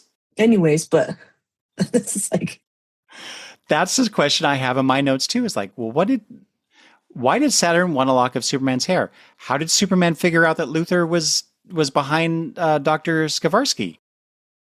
You know, because Superman says in here, you did very well, talking to Lex. You might have put it over on me if it hadn't been all my idea. What? I know, it almost, when I read this chapter, it almost made me question whether CW Saturn even existed. Because I was like, wait a minute. Yeah. Is Superman him? Like, yeah, it was the book gaslit me right here. This chapter. Well, it made me go back and read that chapter where Saturn first talks to Lex and says, I want the lock of hair. And I thought, wait a minute, did I like miss something that would tie this together? And I reread that chapter and I reread this chapter and I'm like, I should have done that myself. I'm confused with what's going on, but I do have here. Oh yeah. In a couple chapters, we get a little bit more about the lock, but I still am confused. Why did Saturn need the lock? It's never explained. And maybe that's the point. Maybe it's a MacGuffin. All right. Anything else? No. All right. We're almost done here, folks. Chapter 23, The Reckoning. So Saturn, at Superman's behest, reveals that the Man of Steel was supposed to have killed Kristen and Saturn would have won. But Kristen is going to die anyway, having been burnt up by Saturn's possession. Superman demands to know how Kristen can be saved, and the demon tells him. Superman demands that Clark Kent be restored, but it can only be done if the memories of Kristen are removed from everyone and replaced with Clark Kent. With that done, Superman banishes Saturn from Earth forever. So we've had the climax, the fight. CW Saturn is defeated, and now we have the first part of the resolution. How did you feel about this? Okay, so I think it confused me again. So you're even you reading this now, I was like, oh gosh, I think this is what confused me also in this chapter. So then this is my understanding. So then instead of Kristen Wells, this happening to her, this all happened to Clark Kent, right? That he was possessed or whatever by CW Saturn instead of Kristen Wells. So then that way, then he's still able to be Clark Kent. And nobody will know that he was Superman because they erased her out of everybody's memory. No, so that's not how I took it, but that's a really interesting idea. That's how I took it. Maybe I made it more complicated. No, but I like that idea. No, I took it at the more vague in that. Yeah, I can bring back Clark Kent and everybody will forget that you're the same. But to do that, I got to do some hand wavy thing and replace Kristen with you. But they were both there at the same. In other words, don't think about it too much because it will not make sense. It's one of those comic booky things that were in Superman comics all along. So it kind of pays tribute to that, but I was really let down by this resolution. I mean, like, yeah, you got to put all the toys back in the box with Clark Kent being restored and all that, but it doesn't work. Kristen was such a non-entity in this whole book that how does replacing everyone's memory of her with Clark Kent restore everything the way it was. It doesn't. It breaks down. It just doesn't work. That's why I guess my conclusion was that it all still happened, but the only way, well, I guess not, right? Because Superman was revealed when Kristen did that in the studio. So I guess my theory then, or how I took it, it's not going to work because somehow something has to have happened still to Superman. If Clark Kent becomes Kristen, or everybody remembers Clark Kent as the person that was possessed or did that stuff, then that makes him kind of. Are you getting a migraine right now? I made it. I guess I made that resolution more convoluted. But like I said, though, we're talking about it. That makes it a little more interesting. If everybody remembers, I mean, we'd have to go back and reconstruct the entire novel. But so that means so Kristen was in the. Let's just talk about the scene where Superman is revealed as Clark Kent. Mm-hmm. So Kristen shows up, blasts Clark. He's Superman. Okay, take Kristen out. Well, that means he's not blasted. Mm-hmm. So he's not revealed. No. Okay. So would that mean that just Clark Kent blasted Superman? Then just Superman would be? Yeah. Okay. So I was concocting my own resolution to this story. Yeah. It makes you think about too in the Superman movie where he turns the Earth the opposite way and that reverses time. I have that in my notes. I made a reference to that because I don't care for the Deus ex machina approach to this, right? Fixing it all like that. What I say here, it makes every emotional moment in this what's happened thus far irrelevant, much like the end of Superman the movie where he turns back time. Well, if you just do that, then what's the point? And of course the logical extension of that is, well, what's the point of Superman if all you can do is just go turn the Earth back around and start things over again, like they never happened? It's just not as fun, as an action adventure, silly comic book thing. There is one thing I did like about this chapter, though, how even Superman, who has been pushed to his limits, I guess. I mean, we were told that, but I don't know that we actually saw this. Angrily reacts to Saturn. Superman slaps him at one point, and then immediately regrets it and apologizes. Most people would not do that. But and then him doing that's what makes him more human. We are like an emotional people. Oh, you mean the slapping? Yeah, as a species, even though, like you said, like he immediately apologized or whatever. No matter how good a person might think they are, they're going to lose their temper eventually. You can't like hide those emotions and keep them in. It's not healthy. Repress those emotions, and but what makes him different is that he was like repentant of it. He did the action and then he was like, no, I shouldn't have done that.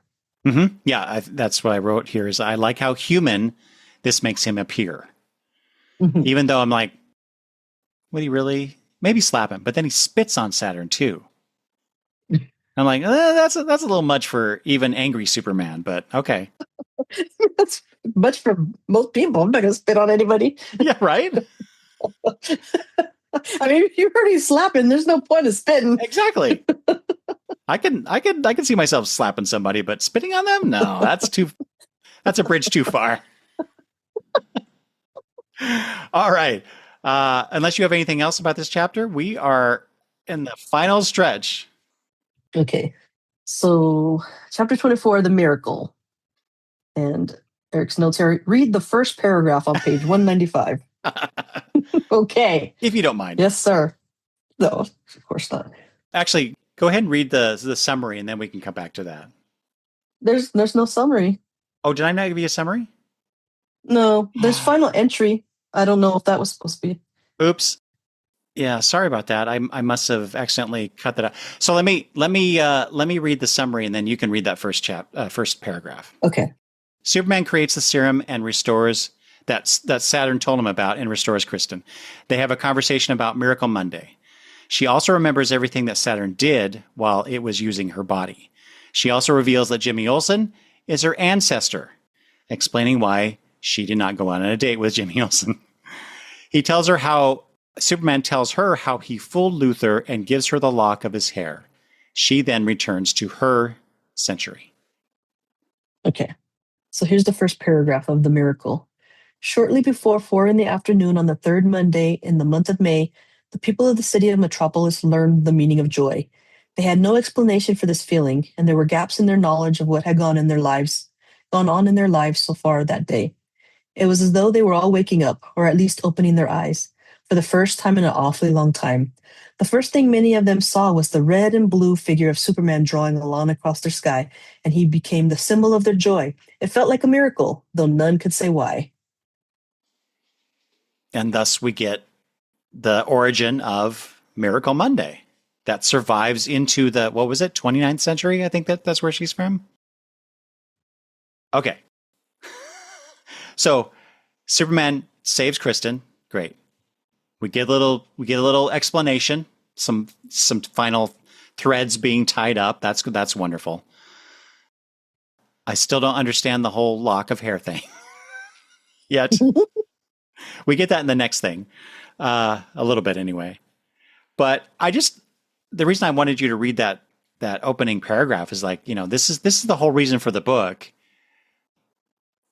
Having such a, for lack of a better word, a religious experience, something that no one can explain, and yet universally, presumably even Lex Luthor, feels wonderful. And it's because of Superman. And not that I don't think we should ever put our hopes and dreams on any one being. But I like the idea of humanity being at peace. Mm-hmm. And not only in that moment, but for 900 years. There's hope for us yet.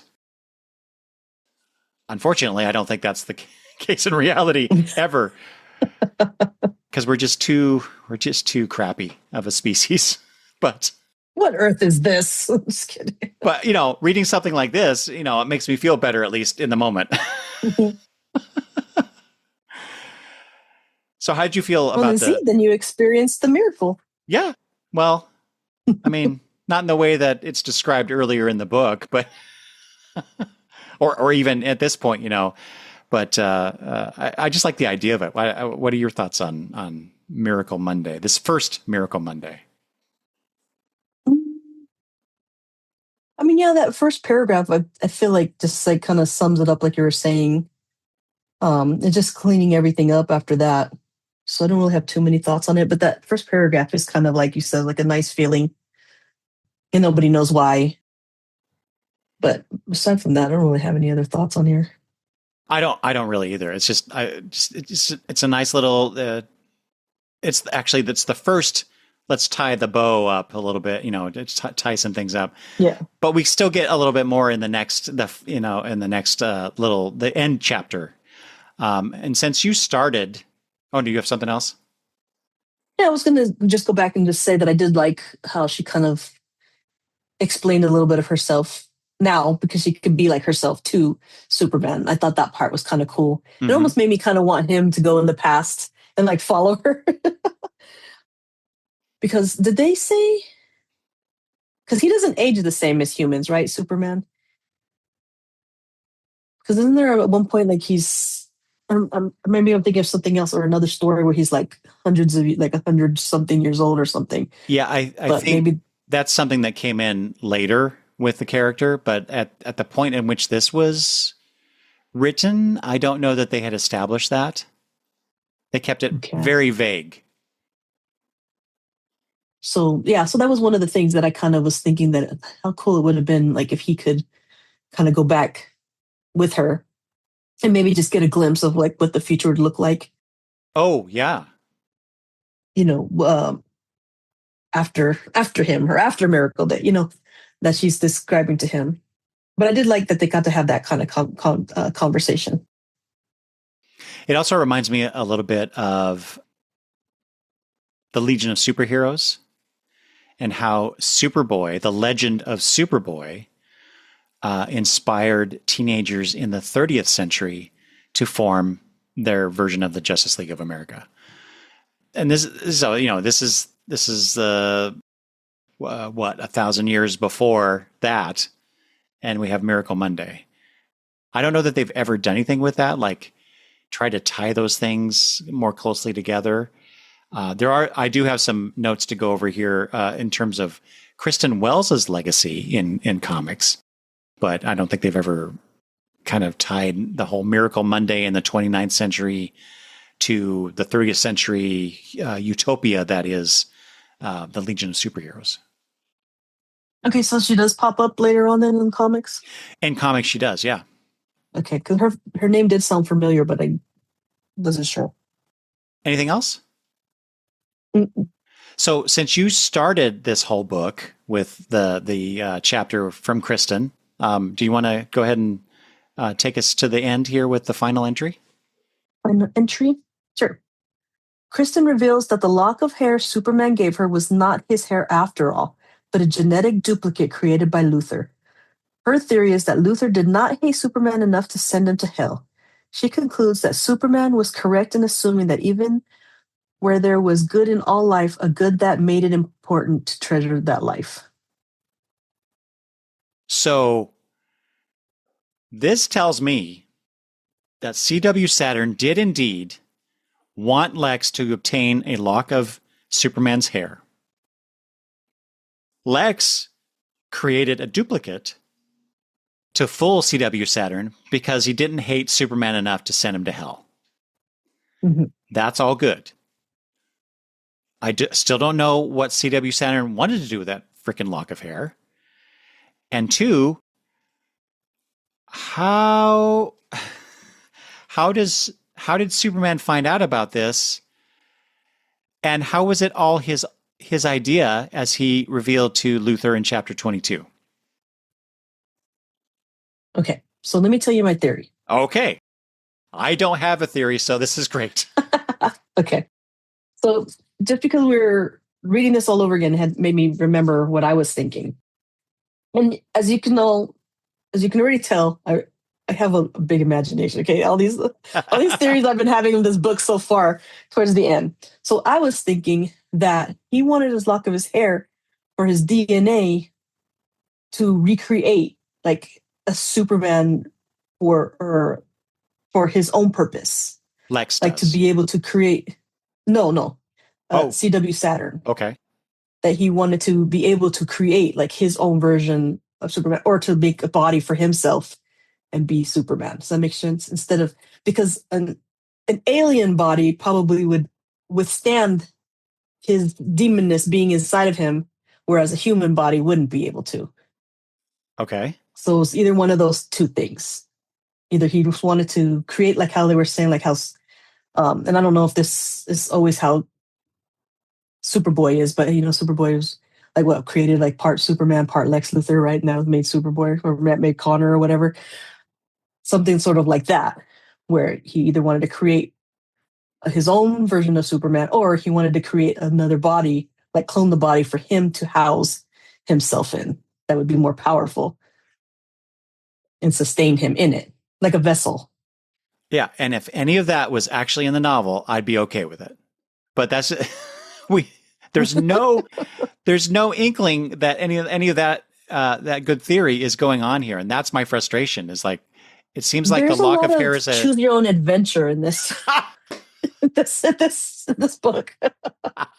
Sorry to keep cutting you off. No, that's great. I love that idea.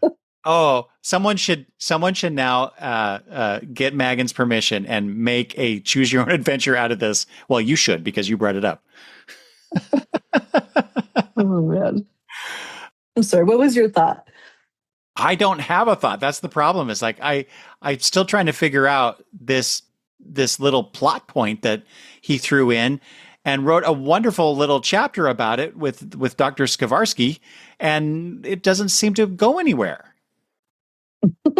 And then the whole thing with Superman, well, if it hadn't been my idea, all my idea, what? I maybe somebody else can after they hear this, they can point me in the right direction, because it just does not make sense to me. And it really throws me out of the book, my enjoyment of the book, because it's just a dangling plot point that shouldn't even be there. Just take it out. Well, this whole conversation that we've had over these 2 days has made me kind of want to reread the book again. Because I don't know why I didn't go back and read that chapter, like you said, that when he reveals that he was the one, or the Superman was pretending to be CW Saturn and and Lex Luthor gave him the hair. And you said you went back and read that other chapter where he asked for the hair or whatever. And I didn't even have like the sense, I don't know why, to go back and read that chapter again to see if I saw any kind of clues. And now I kind of want to reread it again. If I don't reread it again, I'm going to get the audiobook. I'm going to listen to it again. I'm for sure. Because I want to get the because I already told you I wanted to read the Lex Luthor one that he wrote. You said right, but I'm going to get that in audiobook so I can listen to it. Hopefully, it is an audiobook. But I think I'm going to get this one probably an audiobook and listen to it again, and then see like what other clues or something else that I missed. Because like you said earlier about Kristen mentioning the eczema thing without saying the eczema thing, I think I totally forgot about that. I was reading the book. I didn't see that. But in the beginning, we did discuss also there was some other like foreshadowing of stuff that was happening. And that part I remembered. But that one I think I missed. All right. So, MJ, was reading this book worth your time? Did you enjoy it? There was a point when I first started the book, I was like, I don't know if I can finish this. And I didn't want to let you down. Because I was like, I do not like this. And it's very hard for me to say I don't like a book and I want to stop reading it. Like I think I mentioned earlier that there was only one other book that I never finished. And I always think to myself, I always remember something that what's his name? Brian Perillo said from the X-Cast. But one thing that I remember that Brian said was that his mom had told him a long time ago that there's a lot of books. If you don't like a book, don't finish it. Just go read the next book. Yep. And I never thought of it that way, And I was like, no, if I don't like a book, I have to finish reading it. But ever since he said that, if I don't like something, or I'll take a longer time to read it, But there's only really been one other book that one book that I didn't finish because I couldn't. I started hating it like about halfway through and I was like, I can't finish reading it. And I stopped and I never went back to it. But I was having that same feeling like I was not going to finish this book, but I kept telling myself, it's only 200 and something pages. You can do this. And then we started getting more of those middle chapters, or like you said, where we were getting more with Lex and all these like little things that were like humorous or that started to kind of get me into the book a little bit more. And then I started getting into it. And then I started reading it faster. I was staying longer reading it. So it did grab me a little bit later on, but I really was afraid that I wasn't going to finish this book. I totally would have been fine if you gotten into this and said, Eric, I'm sorry, I can't do this. So I appreciate that you stuck it out, but don't ever feel obligated to do anything that I ask you to do. But I really appreciated you doing it and having this conversation. Now we've now talked about this book for approximately 4 hours, or maybe even a little bit more.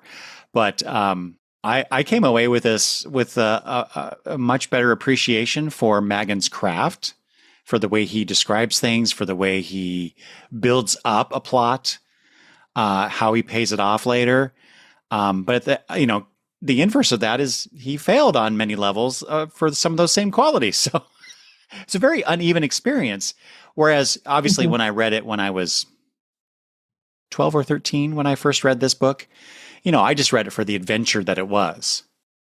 Mm-hmm. That was before I got into, a critical reading of any kind. So I know. I mean, I would love to time travel and see what your 12-year-old brain was thinking when you read this. The greatest novel ever. It's about Superman. It's so different. Yeah, it's so different to read something when you're younger and then really like enjoy it and then read it at an older age and thinking, why the hell did I like this when I was younger? The only experience I've had with that where it never fails me is To Kill a Mockingbird. Every time I've read that book over the years, I just find I have a deeper appreciation for the story and the writing and the characters. It's just that book never lets me down. That's why it's my favorite novel of all time. So I have a bit of trivia, so to speak, about the book, and then a little bit about Kristen Wells, if you will indulge me. Yeah. Maggin said he wrote the novel with the idea that it could work as a movie. He also said, quote, I received my first copy of Superman Miracle Monday in the mail from my editor at Warner Books. Oh, maybe it was edited. On May 18th, the third Monday in the month of May, 1981. Wow. It was a special day, totally coincidental. That's awesome. Wow. Yeah. What the heck? And as people are listening to this will probably be after that, but the first part of this conversation will be released on May 18th, 2026. Miracle Monday for this year. Coincidentally. Just kidding. Wow. I mentioned this in the first episode, but again, Maggin made an audiobook of the novel, reading it himself, that he released in chapter parts on his Elliot Makes Stuff Up podcast. And I'll have a link in the show notes for people if they're interested. He read this one and The Last Son of Krypton, which I might actually go back and probably listen to that, and because I have no idea where my copy of that book is. I'm sure I have it somewhere, but I don't know where. And that title sounds familiar to me too. Maybe I should listen to that one also. Mark Waid said about Miracle Monday, this book is my textbook on Superman, who he is and who those around him are. My textbook. I could see that. There's a lot in this book about Maggin capturing the essence of the characters as they appeared in the comic books at that time. Yeah, I can see that. So, a couple questions for you. Oh no, wait. Okay. Let me talk about this legacy stuff with Kristen Wells, and then I'll have some couple questions. So, Kristen Wells debuted as Superwoman in DC Comics Presents Annual Number 2, which came out 2 years after this book, and also appeared as Superwoman in DC Comics Presents Annual Number 4 from 1985. So she became, in fact, she wore, I think, more of a red suit than a blue suit, but she wore a mask, like almost like Flash does, that kind of style of mask. Mm-hmm. She made a cameo appearance in the Alan Moore written book, Whatever Happened in the Man of Tomorrow, which I'm going to have to go look at again because I don't remember her in there. Yeah, Alan Moore and Kurt Swan. I was right about that. The Miracle Monday concept has been in the comic books. It was referenced in a short story in Superman issue number 400.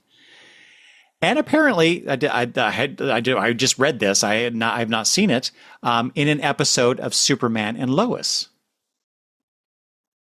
So yeah, that was Kristen Wells in comics. I don't think she has made an appearance since since whenever the Whatever Happened in the Man of Tomorrow story came out. What that would have been 80, 85, 86.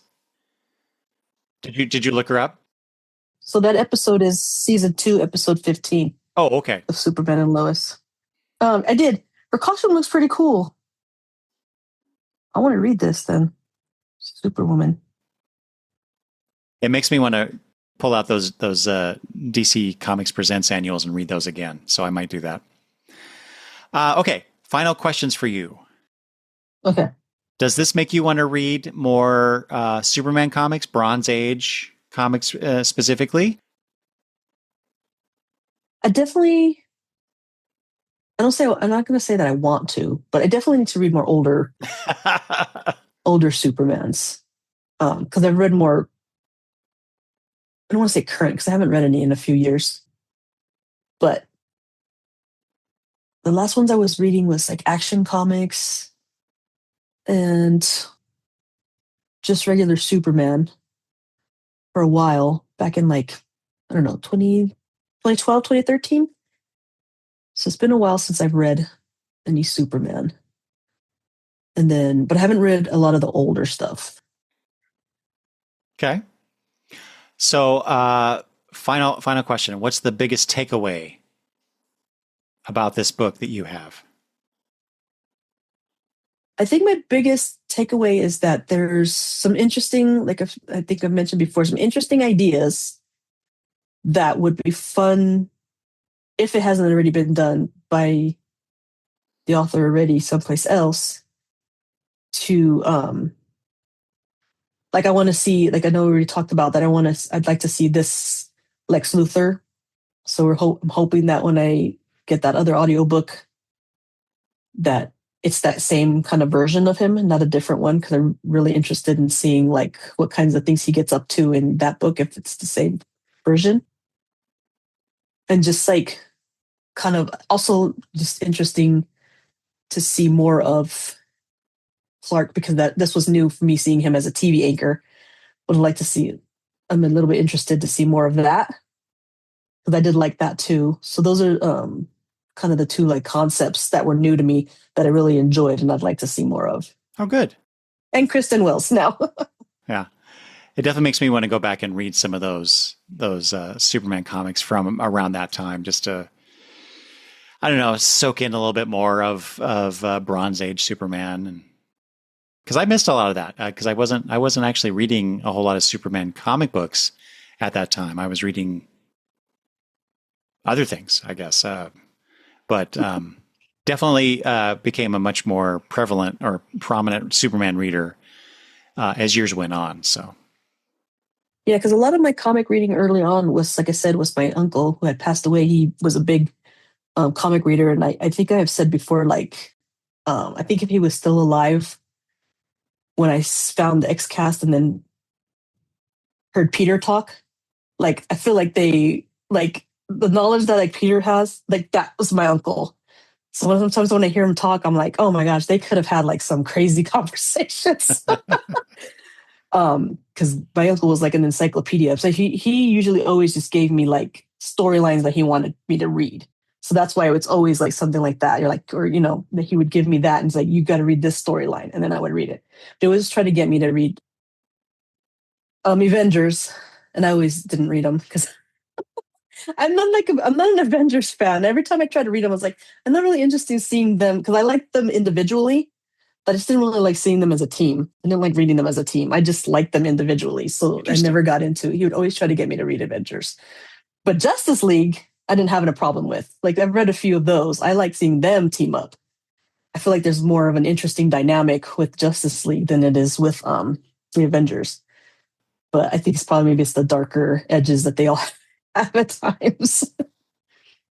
But yeah, so that's like my experience with it. I'm so jealous because anytime I hear of people like you and having a family member who also like comics and also,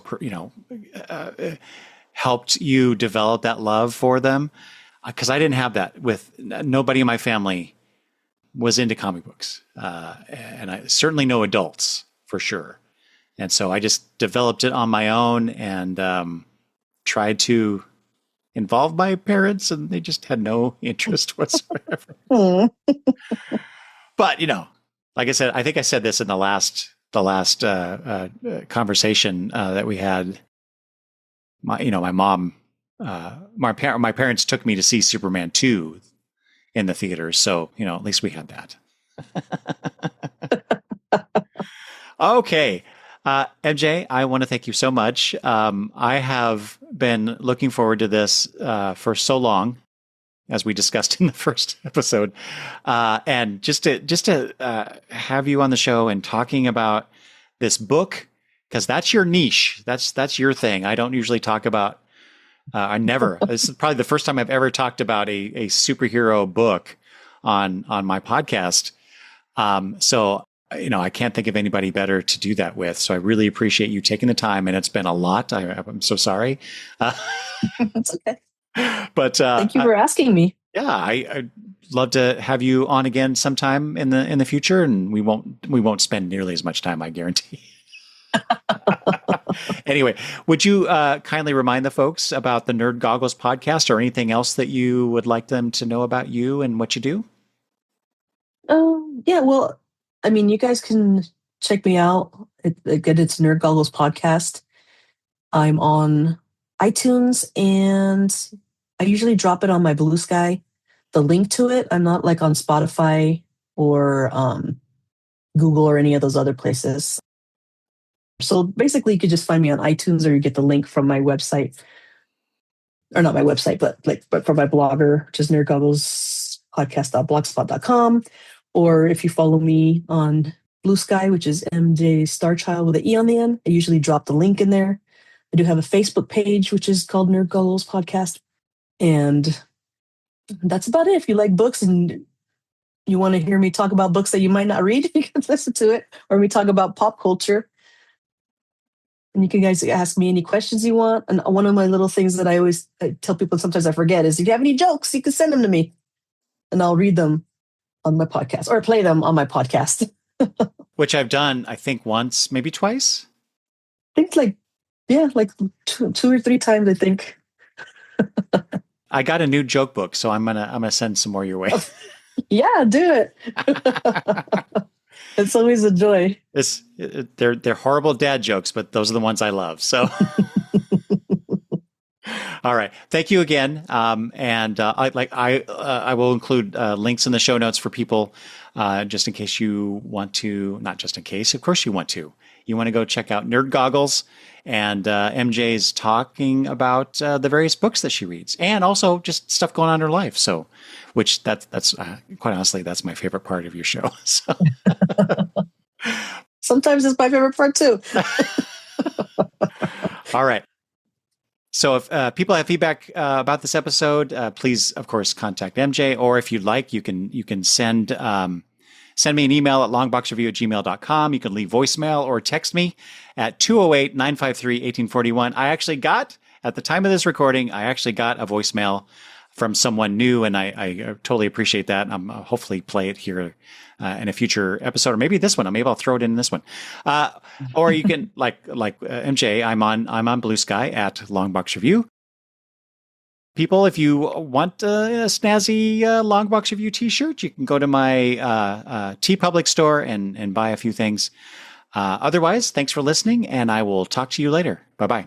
Bye.